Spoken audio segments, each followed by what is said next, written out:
Welcome to What Builders Don't Tell Their Clients with your host, Joel Miner. Listening to the show, you'll learn how to avoid the unnecessary pain and avoidable costs that commonly occur in the building and renovating process. Joel will also inspire you with his knowledge, experience, and ideas on how to make your home a place to suit your lifestyle for years to come. Good afternoon, morning, night, whatever time it is. I'm just chatting with Andrew Quadrio from Quadrio Building Services, and we're just going to be talking about some of the things that when it comes to the planning sides of renovation. So, finding out how do you find out where to start, what to do, where to go. And one of the big things me and Andrew have just been talking about is the number one thing is finding what purpose is what you're using your space for. So I'm going to let Andrew sort of chat about this as well. And we're just going to sort of ask a few questions back and forward just to try and break into the purpose of doing your renovation and basically getting that reason why you're doing it. So from your experience, Andrew, what sort of things have you, suggest to people or when they're looking to start a renovation, trying to find their purpose if they're not 100% sure?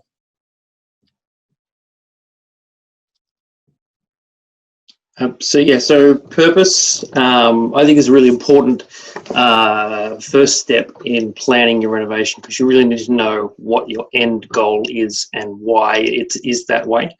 You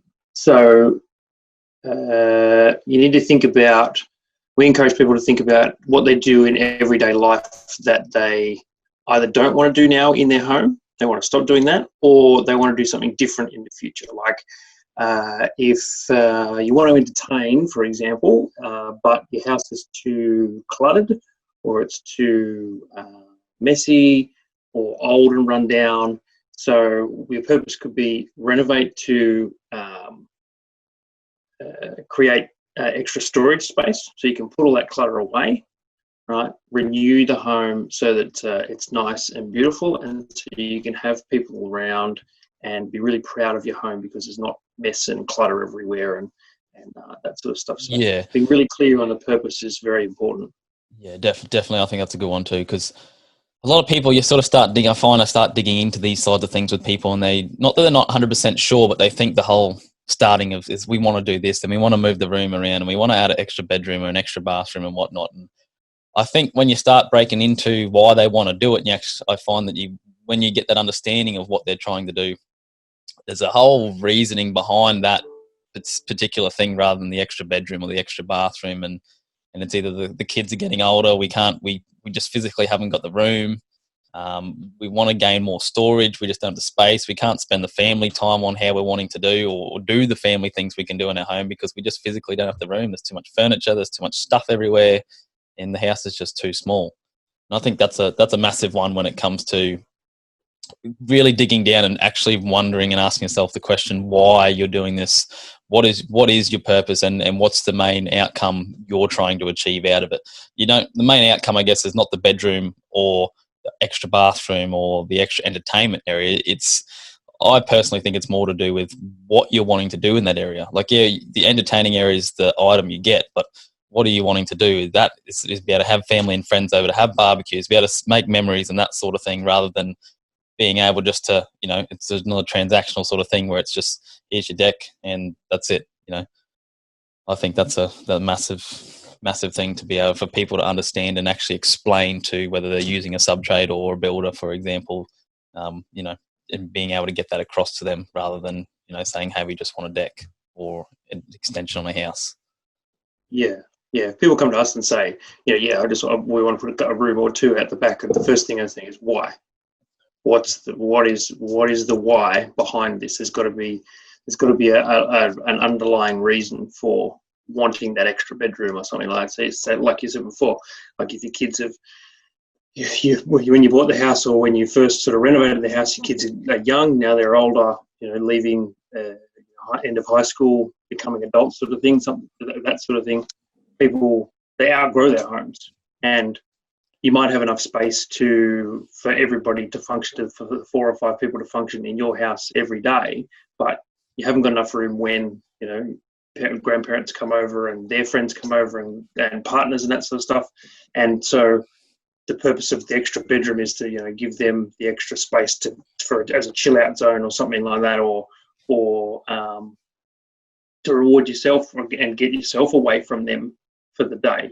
Go into your own master suite, have a bath, or have a nice long hot shower, walk out into your walk-in robe, get into your jammies and sit in the bed and have a cup of coffee or a cup of tea, and not have to worry about the kids tripping over you and ruining your TV show or something like that sort of thing. So if that's the end goal or the end feeling that you want, that's where we need to start from. Because if you and the builder or you and the subtrade can be on the same page, then you'll have a much better chance of achieving that goal and that feeling once the job's finished. If you're not on the same page, there's going to be friction all the way through, and it's just going to be a debacle, and you won't end up with that feeling. You'll feel all this. Yeah, definitely. I think a lot of things can be designed around your purpose rather than designing the deck or the extension on your house and then sort of coming to the conclusion of what you actually want to get out of it. Because doing it that way, I find that you're sort of doing an ass about face, and you end up having there's extra costs that sort of come involved with changing things and maybe not even getting the right solution for your particular problem that you have. Because I guarantee, I said to a lot of people, what's your problem? Like, what problems are you currently having? Because I guarantee there's a certain problem because you're wanting to do this because of this particular problem.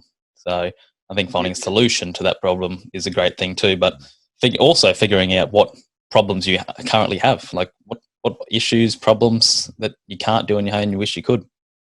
So yeah, that's right. I think that's massive as well. And if you can also end up, if you're not clear, you can also end up with spaces and areas and stuff that just don't work or you don't use. Yeah. End up with rooms with 2 or 3 rooms or 2 rooms in a house that you don't use because you don't need them, but you think, I need. At the time of planning, you think, I need that extra bedroom or I need a study or that sort of stuff. But then when you come to the end of it and it comes to the functionality side of it, and 6 months down the track after the job's finished, you go, we don't really use that room, so why did we bother paying for all that?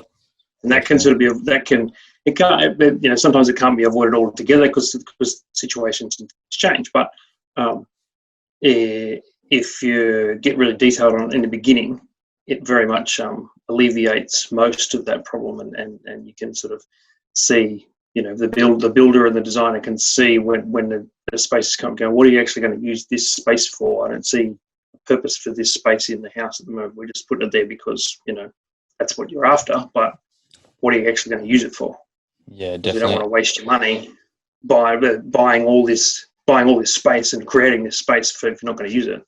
Yeah, and I guess what are some of the biggest takes people can take out of trying to find a purpose? I guess I know we just touched on that one of being a problem. What sort of problems they're having? What other things would people find or help them find? Their particular purpose on their space they're wanting to use. Yeah, I suppose you start sort of ask yourself sort of questions of like how you currently use your home. Yep. And where you spend most of your time. And if it's in the TV room or in the kitchen or in the dining space or living space, something like that, and then sort of think of what you do in those spaces, and if that'll give you a list of things that are happening. If some of those things are not what you want to do within those spaces, or some of the areas are not what you want to are places you not want to spend so much time in, like you don't want to spend so much time in the study or something like that because it's too far away from the kids, or you'd rather spend it in an entertaining area or in a family living room where everybody's all in the one spot to interact with each other. So there's sort of ways we sort of help people come up with their purpose sort of thing, as well as how do you want to use it in the future? As we spoke about before, how do you want to use it in the future? Do you want to have people over and entertain? Do you want to have kids' partners come over or kids' friends come over, have a chill out space where they can feel safe and just chill? And I know we've spoken to a few people that have wanted that sort of space where they're really happy that the kids have starting to become adults, but don't want them to fly the nest just yet, if you will, sort of thing. So they want trying to create have environment, independence and create that freedom. environment Yeah, in the house. have independence and freedom, but also make it a safe place that they can come out and they can come back and they can hang out, and they've got their own spot. Maybe they've got their own entertainment room that they can hang out in and do whatever they want in, and then not be disturbed by their parents or younger siblings or something like that. Yeah, definitely.